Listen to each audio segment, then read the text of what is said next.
ഇന്നത്തെ വീഡിയോയിൽ നമ്മൾ നോക്കാൻ പോണത് പവർ ഓഫ് 3. നമ്മൾ പ്രീവിയസ് വീഡിയോയിൽ സംസാരിച്ച പോലെ തന്നെ പവർ ഓഫ് 3ൻ്റെ കോൺസെപ്റ്റ് നമ്മൾ പറഞ്ഞിട്ടുണ്ടായിരുന്നു പ്രീവിയസ് വീഡിയോയിൽ പറഞ്ഞ ആ പവർ ഓഫ് 3 എല്ലാ ദിവസവും നടക്കും. എല്ലാ ദിവസവും അതിൻ്റെ പ്രോസസ്സ് മാനിപ്പുലേഷൻ കഴിഞ്ഞ് അക്യുമുലേഷൻ ഡിസ്ട്രിബ്യൂഷൻ നടക്കും എന്നുള്ള കാര്യം നമുക്ക് പ്രൂവ് ചെയ്ത് കാണിച്ചു തരാൻ പോകണം നിങ്ങൾക്ക്. ഓക്കെ, വീഡിയോയിലേക്ക് പോവാം. നമുക്ക് ഇന്ന് നമ്മൾ അനലൈസ് ചെയ്യാൻ പോണത് ഗോൾഡിനെ അനലൈസ് ചെയ്യാൻ പോണത് നമ്മുടെ അടുത്തുള്ള 1 ഡേ ടൈം ഫ്രെയിമാണ് എടുത്തുള്ളത്. സോ നമുക്ക് ഇനീഷ്യലി നമുക്ക് വേണ്ടത് ഡെയിലി ബയേഴ്സാണ് വേണ്ടത്. ഫസ്റ്റ് ഇനീഷ്യലി മാർക്കറ്റ് ഈ ഒരു സ്വിങ് ഹൈ മാർക്കറ്റ് സ്വീപ്പ് ചെയ്തിട്ട് മാർക്കറ്റ് ഡൗണിക്ക് ഷിഫ്റ്റ് ചെയ്തു എന്ന് പറഞ്ഞു കഴിഞ്ഞാൽ മാർക്കറ്റ് ഈ ഒരു ലോ ഷിഫ്റ്റ് ചെയ്ത് മാർക്കറ്റ് ക്ലോസ് ചെയ്തിട്ടുള്ളത്, ആ ലോൻ്റെ ഡൗണിക്ക് മാർക്കറ്റ് ക്ലോസ് ചെയ്തിട്ടുള്ളത് നമ്മുടെ ഇനിയുള്ള ലിക്വിഡിറ്റീസ് എന്ന് പറഞ്ഞു കഴിഞ്ഞാൽ ഈ ഒരു ഡെയിലീൻ്റെ ലോ ആണ്. നമ്മുടെ ഡെയിലി ബയേഴ്സ് എന്ന് പറഞ്ഞു കഴിഞ്ഞാൽ മാർക്കറ്റിൽ ലിക്വിഡിറ്റി അടിയിലുണ്ട്. അപ്പോൾ ഡെയിലി ബയേഴ്സ് എന്ന് പറഞ്ഞാൽ മാർക്കറ്റ് ഡൗൺ സൈഡിലേക്ക് വരിക എന്നാണ് നമ്മുടെ ഡെയിലി ബയേഴ്സ് ഉള്ളത്. നമ്മുടെ ലിക്വിഡിറ്റീസ് ഡൗൺ സൈഡിലുള്ളതുകൊണ്ട് നമ്മുടെ ഡെയിലി ബയേഴ്സ് മാർക്കറ്റ് ഡൗൺ സൈഡിലേക്ക് വരിക എന്നുള്ളതാണ് ഉള്ളത്. ഓക്കെ, നമുക്ക് പക്ഷേ ഇവിടെ പറയുന്ന കാര്യമാണ് നിങ്ങൾ ശ്രദ്ധിക്കേണ്ടത്. നമ്മൾ 50 മിനിറ്റ് ടൈം ഫ്രെയിമിലേക്ക് അനലൈസ് ചെയ്തു. ഇവിടെ നമുക്ക് ഒരു സ്ട്രോങ് പുഷ് മാർക്കറ്റ് സംഭവിച്ചിട്ടില്ലേ? ആ ഒരു 1 ഡേ ക്യാൻഡലിൻ്റെ ഈ ഒരു ലോ, ഇത് 1 ഡേ ക്യാൻഡലിൽ ആ ലോ ആണ്. ആ 1 ഡേ ക്യാൻഡലിൽ ലോ ബ്രേക്ക് ആക്കുന്ന സമയത്ത് സ്ട്രോങ് പുഷാണ് സംഭവിച്ചിട്ടുള്ളത്. ഒരു റിട്രേസ്മെൻറ്റ് മാർക്കറ്റിൽ സംഭവിച്ചിട്ടില്ല. മനസ്സിലായില്ലേ? ആ റിട്രേസ്മെൻറ്റ് സംഭവിക്കണം മാർക്കറ്റിൽ. റിട്രേസ്മെൻറ്റ് സംഭവിക്കാണ്ട് മാർക്കറ്റ് ബാലൻസ് അല്ലാണ്ട് മാർക്കറ്റ് എപ്പോഴും ഒരു സൈഡിലേക്കും ഒരു ഡയറക്ഷനിലേക്ക് മാത്രം മാർക്കറ്റ് മൂവ്മെൻറ്റ് ചെയ്യില്ല. അപ്പോൾ മാർക്കറ്റിൽ റിട്രേസ്മെൻറ്റ് ആവശ്യമാണ്. മാർക്കറ്റ് റിട്രേസ്മെൻറ്റിന് വേണ്ടിയിട്ട് മാർക്കറ്റ് മേലേക്ക് കയറിപ്പോയതിന് ശേഷം മാർക്കറ്റ് ഈ ഒരു ഓർഡർ ബ്ലോക്ക് ഉണ്ട്, ശ്രദ്ധിച്ചോ. മാർക്കറ്റ് ഈ ഒരു ഓർഡർ ബ്ലോക്ക് ക്രിയേറ്റ് ചെയ്തിട്ടുണ്ട്.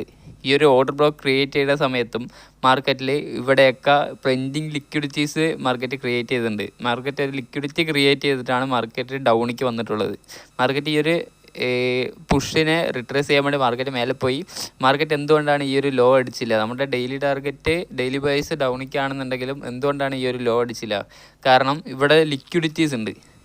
ഓക്കെ, ഇതൊരു കൗണ്ടർ ട്രെൻഡ് ട്രേഡ് ആയിട്ടായിരിക്കും നമ്മൾ എടുക്കാൻ പോണത്. ഓക്കെ, നമുക്ക് അപ്പോൾ ഇനീഷ്യലി മാർക്കറ്റ് ഈ ഒരു ഓർഡർ ബ്ലോക്ക് ടച്ച് ചെയ്ത് കഴിഞ്ഞാൽ നമ്മൾ വിചാരിക്കാൻ പറ്റില്ല ഈ ഒരു ലോയിലേക്ക് അടിക്കുന്ന നമ്മൾ വിചാരിക്കാൻ പറ്റില്ല. കാരണം ഇവിടെ പെൻഡിങ് ലിക്വിഡിറ്റീസ് മാർക്കറ്റ് ഫോം ചെയ്തിട്ടുണ്ട്. മാർക്കറ്റ് ഇതൊന്നും എടുത്തിട്ടില്ല. ഏതിൻ്റെ ഹൈയും പ്രീവിയസ് ഹൈനെയും വെച്ച് മേലേക്ക് പോയിട്ട് ക്ലോസ് ചെയ്തിട്ടില്ല. അപ്പോൾ അതിനർത്ഥം മാർക്കറ്റിൽ അവിടെ ലിക്വിഡിറ്റി ഉണ്ട് എന്നുള്ളതാണ് അർത്ഥം. ഓക്കെ, അപ്പോൾ നമുക്ക് ഈ ഒരു ഓർഡർ ബ്ലോക്കിൽ മാർക്കറ്റ് ടച്ച് ചെയ്തു. എന്നിട്ട് നമ്മൾ പറഞ്ഞ പോലെ തന്നെ ന്യൂയോർക്ക് സെക്ഷനിൽ നമ്മൾ എൻട്രി എടുക്കുന്നത്. അപ്പോൾ ന്യൂയോർക്ക് സെക്ഷനിൽ 7 PM Indian standard time 7 PM നമ്മൾ മാർക്ക് ചെയ്തിട്ടു.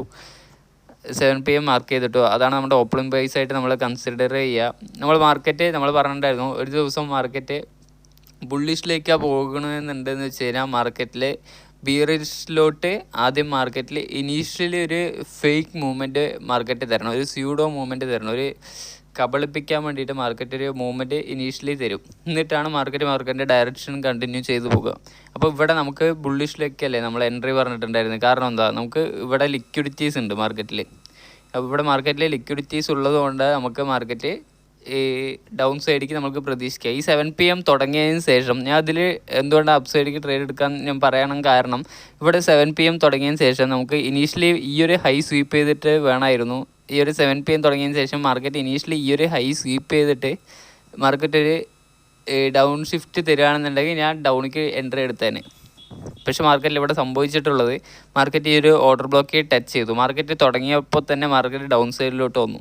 അപ്പോൾ ഡൗൺ സൈഡിലോട്ട് വരുന്ന സമയത്ത് എനിക്ക് മനസ്സിലായി മാർക്കറ്റിൽ ഇവിടെ പെൻഡിങ് ലിക്വിഡിറ്റി ഉണ്ടാക്കിയിട്ടാണ് മാർക്കറ്റ് ഡൗൺ സൈഡിലോട്ട് വന്നിട്ടുള്ളത്. അപ്പോൾ ഈ പെൻഡിങ് ലിക്വിഡിറ്റീസ് ഇവിടെ ക്രിയേറ്റ് ചെയ്യുമ്പോൾ തന്നെ നമുക്ക് ലിക്വിഡിറ്റി മേലെ ഉണ്ടെങ്കിൽ തന്നെ അപ്പോൾ നമ്മുടെ വ്യൂ നമ്മൾ ഇങ്ങോട്ട് പോകണം. മാർക്കറ്റ് ലിക്വിഡിറ്റി എടുക്കാൻ വേണ്ടി മാർക്കറ്റ് പോകണം എന്നുള്ള രീതിക്ക് നമുക്ക് വരണം. അപ്പോൾ ഈ ഒരു ഓർഡർ ബ്ലോക്ക് ടച്ച് ചെയ്തു മാർക്കറ്റ്. എന്നിട്ട് നമ്മൾ ഷിഫ്റ്റ് ചെയ്യേണ്ടത് 1 മിനിറ്റ് ടൈം ഫ്രെയിമിലേക്ക് ഷിഫ്റ്റ് ചെയ്തു. ഈ ഒരു ഓർഡർ ബ്ലോക്ക് ടച്ച് ചെയ്തത് നമ്മൾ 1 മിനിറ്റ് ടൈം ഫ്രെയിമിലേക്ക് ഷിഫ്റ്റ് ചെയ്തു. 1 മിനിറ്റ് ടൈം ഫ്രെയിമിലേക്ക് നമ്മൾ ഷിഫ്റ്റ് ചെയ്തതും നമുക്ക് എന്താ വേണ്ടത്? നമുക്ക് അപ്പ് സൈഡിലോട്ട് എൻട്രി എടുക്കുകയാണെന്നുണ്ടെങ്കിൽ നമുക്ക് ഒരു ബുള്ളിഷ് മാർക്കറ്റ് സ്ട്രക്ചർ ഷിഫ്റ്റ് വേണം, ഒരു ബുള്ളിഷ് MSS വേണം. ബുള്ളിഷ് MSS എന്ന് പറഞ്ഞു കഴിഞ്ഞാൽ ഡൗൺ ട്രെൻഡിലേക്ക് വന്നുകൊണ്ടിരിക്കുന്ന മാർക്കറ്റ് അതിൻ്റെ ഒരു സ്വിങ് ഹൈ ബ്രേക്ക് ചെയ്യണം.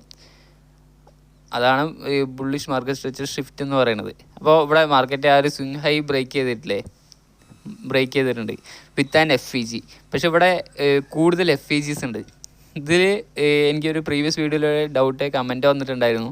മാർക്കറ്റ് ഇപ്പോൾ കുറേ 1 or 2 FEGs ഉണ്ടാക്കി കഴിഞ്ഞു എന്ന് പറഞ്ഞു കഴിഞ്ഞാൽ ഈ ഒരു മാർക്കറ്റ് ഈ ഒരു MSS കഴിഞ്ഞതിന് ശേഷം 1 or 2 FEG ഉണ്ടാക്കി കഴിഞ്ഞു എന്ന് വെച്ച് കഴിഞ്ഞാൽ നമ്മൾ ഏത് FEGയിൽ എൻ്റർ ചെയ്യുമെന്ന് പറഞ്ഞിട്ട് ഒരു ക്വസ്റ്റ്യൻ വന്നിട്ടുണ്ടായിരുന്നു, കമൻറ്റ് വന്നിട്ടുണ്ടായിരുന്നു. അപ്പോൾ ആ ഒരു ഡൗട്ടും കൂടി നമുക്ക് ഇതിൽ ക്ലിയർ ആക്കാവുന്നതാണ്. ഓക്കെ, ഇതിൽ കാരണം ഒരുപാട് FEGs ഉണ്ട്. അപ്പോൾ നമുക്ക് ഏത് FEGയിൽ നമുക്ക് എൻ്റർ എടുക്കാൻ നമുക്ക് പറയാൻ പറ്റില്ല. നമുക്ക് ലാസ്റ്റ് FEGയിൽ എൻ്റർ എടുക്കാനും പറ്റില്ല, കാരണം അത് ഒരുപാട് അപ്സൈഡിലാണ് പ്രൈസ് ഉള്ളത്. ഓക്കെ, അപ്പോൾ ഇങ്ങനെയുള്ള സാഹചര്യത്തിൽ മാർക്കറ്റ് ഇങ്ങനെ ഒരുപാട് മേലേക്ക് പുഷ് ചെയ്ത് കഴിഞ്ഞ് കഴിഞ്ഞാൽ നമുക്ക് വേണ്ടത് ഫിബിലെ ഈ പ്രീമിയം ആൻഡ് ഡിസ്കൗണ്ട് ടൂളാണ്. ഫിബ് 50% മാർക്ക് ചെയ്തിട്ട് നമ്മൾ വരയ്ക്കണം. 50% ലെവൽ, ഈ ഒരു ലോ ടു ഈ ഒരു ഹൈ, ഈ ഒരു ലോ മുതൽ ഈ ഒരു ഹൈ വരെ മാർക്കറ്റിൽ നമ്മൾ മാർക്ക് ചെയ്തിടണം. അപ്പോൾ അതിൻ്റെ 50% റേഞ്ചാണ് ഈ ഒരു ലെവൽ എന്ന് പറയുന്നത്. ഓക്കെ, അത് മനസ്സിലായില്ലേ? 50%-ന് മേലെയുള്ളത് പ്രീമിയം, 50%-ന് അടിയുള്ളത് ഡിസ്കൗണ്ട്. 50% ലെവലിൻ്റെ ഈ ടച്ച് ചെയ്തിട്ടുള്ള ഈ ഒരു 2 ഡൗൺ ക്ലോസ് ക്യാൻഡിൽ ഉണ്ടോ, ഇതാണ് നമ്മുടെ റേഞ്ച് എന്ന് പറയുന്നത്. ഓക്കെ, ഈ ഒരു 2 ഡൗൺ ക്ലോസ് ക്യാൻഡിലാണ് നമ്മുടെ റേഞ്ച് എന്ന് പറയുന്നത്. ഈ 50%-ൻ്റെ അടിക്ക് വരാൻ ഞാൻ വെയിറ്റ് ചെയ്തില്ല. കാരണം എന്താ, അതിൻ്റെ അടിക്ക് വരണമെന്ന് മാർക്കറ്റിൽ നിർബന്ധമില്ല. കാരണം ആ ഒരു ഡൗൺ ക്ലോസ് ക്യാൻഡിൽ തുടങ്ങിയതിന് ശേഷം ഈ 2 മാർക്കറ്റ് ഈ ഒരു ബുള്ളിഷ് മൂവ്മെൻറ്റ് തരുന്നതിൻ്റെ അടിയിൽ 2 ഡൗൺ ക്ലോസ് ക്യാൻഡിൽ മാത്രമേ ഉള്ളൂ. അപ്പോൾ അതൊരു നല്ലൊരു പോയിൻ്റ് ആയിരിക്കും. അപ്പോൾ നമുക്ക് ഈ ഒരു 2 ഡൗൺ ക്ലോസ് ക്യാൻഡിൽ നമ്മൾ മാർക്ക് ചെയ്തിട്ടു. ആൻഡ് ദെൻ ഈ ഒരു down close candle market tap ചെയ്ത ഉടനെ നമുക്ക് എൻ്റർ പ്ലേസ് ചെയ്യാം. അപ്പോൾ നമ്മൾ എവിടെ സ്റ്റോപ്പ് ലോസ് കൊണ്ട് വയ്ക്കും? ഈ 2 ഡൗൺ ക്ലോസ് ക്യാൻഡിൽ അടിയിൽ കൊണ്ട് സ്റ്റോപ്പ് ലോസ് വെക്കാൻ പറ്റുമോ? അത് വെക്കാൻ പറ്റില്ല. അപ്പോൾ അതിനാണ് നമ്മൾക്ക് ഈ ഒരു FEG ഉണ്ടോ, ഈ ഏറ്റവും ലാസ്റ്റ് ആയിട്ടുള്ള FEGs ഉള്ളത്, FEGൻ്റെ അടിയിലോട്ട് കൊണ്ടുവച്ചു. ഒന്നുമില്ലെങ്കിൽ ഈ ഒരു FEGൻ്റെ അടിയിൽ കൊണ്ട് വെക്കാം, ഒന്നുമില്ലെങ്കിൽ ഈ FEGൻ്റെ ഈ ഒരു ക്യാൻഡലിൻ്റെ അടിയിൽ കൊണ്ട് വെക്കാം. ഇതാണ് നമ്മുടെ സ്റ്റോപ്പ് ലോസ് വെക്കാവുന്ന ഒരു പെർഫെക്റ്റ് ആയിട്ടുള്ള ഒരു ഏരിയ എന്ന് പറഞ്ഞാൽ. കാരണം അതിൻ്റെ അടിയിലേക്ക് മാർക്കറ്റിൽ FEG ഇല്ല. അപ്പോൾ അതിൻ്റെ അടിയിലോട്ട് ഇപ്പോൾ മാർക്കറ്റ് ഇതിൻ്റെ ഇവിടം വരെ റിട്രേസ് ആയാലും ഇതിൻ്റെ അടിയിലേക്ക് മാർക്കറ്റ് റിട്രേസ് ചെയ്യേണ്ട കാര്യമില്ല. കാരണം അതിൻ്റെ അടിയിൽ മാർക്കറ്റിൽ ലിക്വിഡിറ്റി ഇല്ല. അതിനും വെച്ച് മോർ ലിക്വിഡിറ്റീസാണ് മാർക്കറ്റിൽ മേലെയുള്ളത്. അപ്പോൾ ഈ ഒരു മേലെയുള്ള ലിക്വിഡിറ്റീസ് എടുക്കാൻ വേണ്ടിയിട്ട് വേണം മാർക്കറ്റ് നെക്സ്റ്റ് മൂവ് ചെയ്യണം എന്ന് വെച്ച് കഴിഞ്ഞാൽ. അപ്പോൾ മാർക്കറ്റ് ഒന്നാമത്തെ കാര്യം, മാർക്കറ്റ് ഇവിടെ ഒരു സ്ട്രോങ് ഡൗൺ പുഷ് തന്നിട്ടുണ്ട്. അപ്പോൾ സ്ട്രോങ് ഡൗൺ പുഷ് തന്നിട്ടുണ്ടെന്ന് പറഞ്ഞു കഴിഞ്ഞാൽ മാർക്കറ്റ് ഹറിയിലാണ്. ഹറിയിലാണ് മാർക്കറ്റ്. ഈ ഒരു ലിക്വിഡിറ്റി എടുക്കാൻ വേണ്ടിയിട്ട് മാർക്കറ്റ് ധൃതിയിൽ മാർക്കറ്റ് പോയിക്കൊണ്ടിരിക്കുകയാണെന്ന് നമുക്ക് മനസ്സിലാക്കാൻ പറ്റി. ഓക്കെ, എന്താ മാർക്കറ്റ് നമ്മൾ സ്റ്റോപ്പ് ലോസ് പ്ലേസ് ചെയ്തു. അപ്പോൾ നമ്മുടെ ടാർഗറ്റ് അവിടെ കൊണ്ട് വയ്ക്കും. 1 മിനിറ്റിലെ ഈ ഒരു ലിക്വിഡിറ്റി ഇതൊരു ഈക്വൽ ഹൈസ് ആയിട്ട് നമുക്ക് എടുക്കാം. ഈ ഒരു ഈക്വൽ ഹൈസ് മാർക്കറ്റിലെ ടാർഗറ്റായിട്ട് നമ്മൾ വെച്ചു. ഞാൻ പേഴ്സണലി ഈ ഒരു എൻട്രി എടുത്തിട്ടുണ്ടായിരുന്നില്ല. കാരണം മാർക്കറ്റ് ഒന്നാമത്തെ കാര്യം, മാർക്കറ്റ് കൗണ്ടർ ട്രെൻഡ് ആയിരുന്നു. അതിന് ശേഷം മാർക്കറ്റിൽ നമുക്ക് എന്ത് കാണാൻ പറ്റും, ഈ ഒരു എൻട്രി കഴിഞ്ഞതിന് ശേഷം ഇതൊരു വലിയ സ്റ്റോപ്പ് ലോസ് ആണ്. വലിയ സ്റ്റോപ്പ് ലോസ് മീൻസ് ഗോൾഡിൽ വലിയ സ്റ്റോപ്പ് ലോസ് പറഞ്ഞു കഴിഞ്ഞാൽ ഇതൊരു 4-5 പോയിൻറ്റിൻ്റെ അടുത്ത് ഇത് സ്റ്റോപ്പ് ലോസ് വരും. എൻ്റെ ഒരു പേഴ്സണൽ റിസ്ക് മാനേജ്മെൻറ്റ് അനുസരിച്ചിട്ട് ഞാൻ 5 പോയിൻ്റൊന്നും ഞാൻ സ്റ്റോപ്പ് ലോസ് വെക്കാറില്ല. പക്ഷേ നമ്മുടെ എഡ്ജ് വർക്കിംഗ് ആണ്. നമ്മുടെ റിസ്ക് മെയിൻറ്റെയിൻ ചെയ്ത് കഴിഞ്ഞാൽ നമ്മുടെ എഡ്ജ് വർക്കിംഗ് ആണ്. ഞാൻ ചെറിയ ലോട്ടിലെടുത്താണെന്നുണ്ടെങ്കിൽ എനിക്ക് എടുക്കാൻ പറ്റുമായിരുന്നു, എൻട്രി എടുക്കാൻ പറ്റുമായിരുന്നു. പക്ഷേ ഞാൻ ഈ ഒരു ഇതെടുത്തില്ല. ഒന്നാമത് കൗണ്ടർ ട്രെൻഡ് ആയിരുന്നു. പിന്നെ ഇനീഷ്യലി ഞാൻ വിചാരിച്ചത് ആ ഒരു 50 മിനിറ്റിൽ ആ സ്വിങ് ഹൈ മാർക്കറ്റ് സ്വീപ്പ് ചെയ്തതിന് ശേഷം ഡൗണിക്ക് ഷിഫ്റ്റ് ചെയ്യണം എന്നായിരുന്നു. പക്ഷേ മാർക്കറ്റിൽ സംഭവിച്ചിട്ടുള്ളത്, മാർക്കറ്റിൽ ആദ്യം ഡൗണിക്ക് ഷിഫ്റ്റ് ചെയ്ത് ഈ ഒരു OB ടാപ്പ് ചെയ്തതിന് ശേഷം 1 മിനിറ്റിൽ ഒരു ഷിഫ്റ്റ് വരെയാണ് സംഭവിച്ചിട്ടുള്ളത്. അപ്പോൾ 1 മിനിറ്റിൽ ഷിഫ്റ്റിലാണ് ഞാൻ എൻട്രി എടുത്തത്. ഈ എൻട്രി നമുക്ക് വന്നത് ഈ ഒരു 1 മിനിറ്റിൽ ബുള്ളിഷ് മാർക്കറ്റ് ഷിഫ്റ്റിലായിരുന്നു നമ്മുടെ എഡ്ജ് വർക്കിംഗ് ആയത്. ഓക്കെ, ഇതുകൊണ്ട് ഞാൻ നിങ്ങൾക്ക് മനസ്സിലാക്കി തരുന്നത്, നമ്മുടെ ഈ ഒരു എഡ്ജ്, ഈ പവർ ഓഫ് 3 എന്ന് പറയുന്ന സാധനം, ഞാൻ നിങ്ങൾക്ക് ഈ പറഞ്ഞു തന്നിട്ടുള്ള ഈ പവർ ഓഫ് 3 എന്ന് പറയുന്ന ഒരു എൻട്രി മോഡൽ ഡെയിലി വർക്കിംഗ് ആണ്. ഒരു 1 ഡേ ക്യാൻഡിൽ തുടങ്ങുകയാണെന്നുണ്ടെങ്കിൽ ആ ഒരു 1 ഡേ ക്യാൻഡിലെ ഒരു ബോട്ടം വിക്ക് ഉണ്ടെന്ന് വെച്ച് കഴിഞ്ഞാൽ നിങ്ങൾക്ക് ആ ഒരു പവർ ഓഫ് 3 വർക്കിംഗ് ആയിരിക്കും.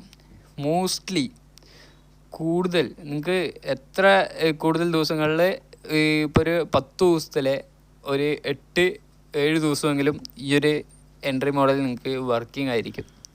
അത് വേണമെങ്കിൽ നിങ്ങൾക്ക് അഷ്യൂർ ചെയ്ത് എനിക്ക് പറഞ്ഞു തരാൻ പറ്റും. നിങ്ങൾ ബാക്ക് ടെസ്റ്റ് ചെയ്ത് നോക്കണം ഇതിനെ ഇനി വരുന്ന ദിവസങ്ങളിലും ഇതിന് പ്രീവിയസ് ഉള്ള ദിവസങ്ങളിൽ നിങ്ങൾ ബാക്ക് ടെസ്റ്റ് ചെയ്ത് നോക്കുക. ഇനി വരുന്ന ദിവസങ്ങളിൽ നിങ്ങൾക്ക് ഫോർവേഡ് ടെസ്റ്റ് ചെയ്ത് നോക്കുക. അങ്ങനെ നോക്കിക്കഴിഞ്ഞാൽ നിങ്ങൾക്കും ഗ്രോ ചെയ്യാൻ പറ്റും. ഈ ഒരു എഡ്ജ് നിങ്ങളുടെ മൈൻഡിൽ ക്ലിക്കാവാൻ തുടങ്ങും. ഓക്കെ, ഇന്നത്തെ വീഡിയോയിൽ പറഞ്ഞാൽ മനസ്സിലായെന്ന് വിചാരിക്കണം. അടുത്ത വീഡിയോ കാണുന്നവരെ ഓക്കെ, ബൈ.